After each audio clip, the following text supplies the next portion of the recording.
وأنفقوا في سبيل الله ও বান্দা তোমরা আমি আল্লাহ তাআলার রাস্তায় খরচ করো ব্যয় করো ওয়ালা তুলকু বিআইদিকুম ইলা তাহলুকাতি তোমরা নিজেদেরকে নিজের হাত দিয়ে ধ্বংস করে নিও না ওয়া আহসিনু নেক কাজ করো ভালো কাজ করো কেননা আল্লাহ পাক রব্বুল আলামিন বলেন ইন্নাল্লাহা ইউহিব্বুল মুহসিনিন যেই সমস্ত বান্দারা ভালো কাজ করে আমি আল্লাহ তাআলা তাদেরকে মহব্বত করি ভালোবাসি এই জন্য বেশি বেশি ভালো কাজ করার দরকার আল্লাহ পাক রব্বুল আলামিন আমাদেরকে বেশি বেশি ভালো কাজ করার তৌফিক দান করেন বলেন আমিন নবী সাল্লাল্লাহু আলাইহি ওয়াসাল্লাম হাদিস বলেন হযরত আবু হুরায়রা থেকে বর্ণিত عن أبي هريرة رضي الله تعالى عنه قال قال رسول الله صلى الله عليه وسلم ما من يوم يصبح العباد فيه الله رب العالمين নবীর মাধ্যমে জানায় দেয় প্রতিদিন সকালবেলা যখন বান্দা ঘুম থেকে উঠে জাগ্রত হয় জাগ্রত হওয়ার পর আল্লাহ পাক রব্বুল আলামিন আসমান থেকে দুইজন ফেরেশতা নাযিল করেন দুনিয়ার জমিনে অবতরণ করেন ইল্লা মালাকাইনে ইয়ানজিলানে দুইজন ফেরেশতা দুনিয়ার জমিনে অবতীর্ণ হয়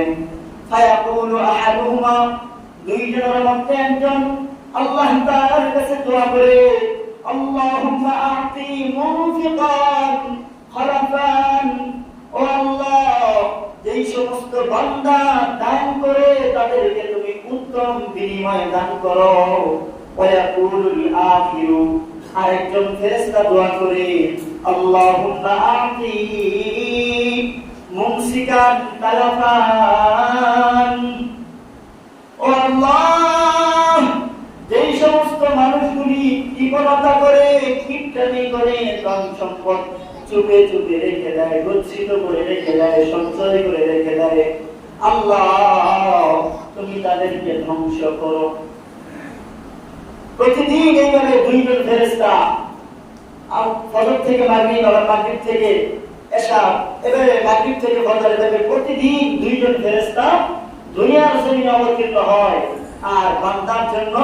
একজন দোয়া করে আল্লাহুম্মা আ'তি মুনফিকান খলাফান আল্লাহুম্মা আ'তি মুমসিকান তালাফান ও আল্লাহ যে সমস্ত বান্দাগুলি দান করে তাদেরকে তুমি উত্তম বিনিময় দান করো আর যে সমস্ত বান্দাগুলি কৃপণতা করে তাদেরকে তুমি ধ্বংস করো খলাফান শব্দের অর্থে এখানে দুইটা ব্যাখ্যা পাওয়া যায় এই যে ফেরেশতা দোয়া করলো আল্লাহ যেই সমস্ত বান্দাগুলি দান করলো তাদেরকে তুমি উত্তম বিনিময় দান করো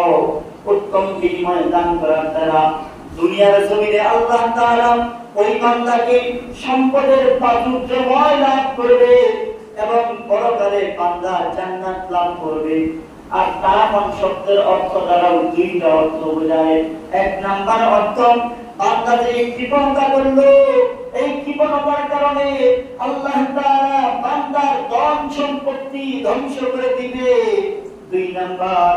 বান্দা জান্নাত থেকে বিরত থাকবে অর্থাৎ জাহান্নামে যাওয়ার আশঙ্কা আছে কত বড় কথা আল্লাহ পাক ফেরেশতাদের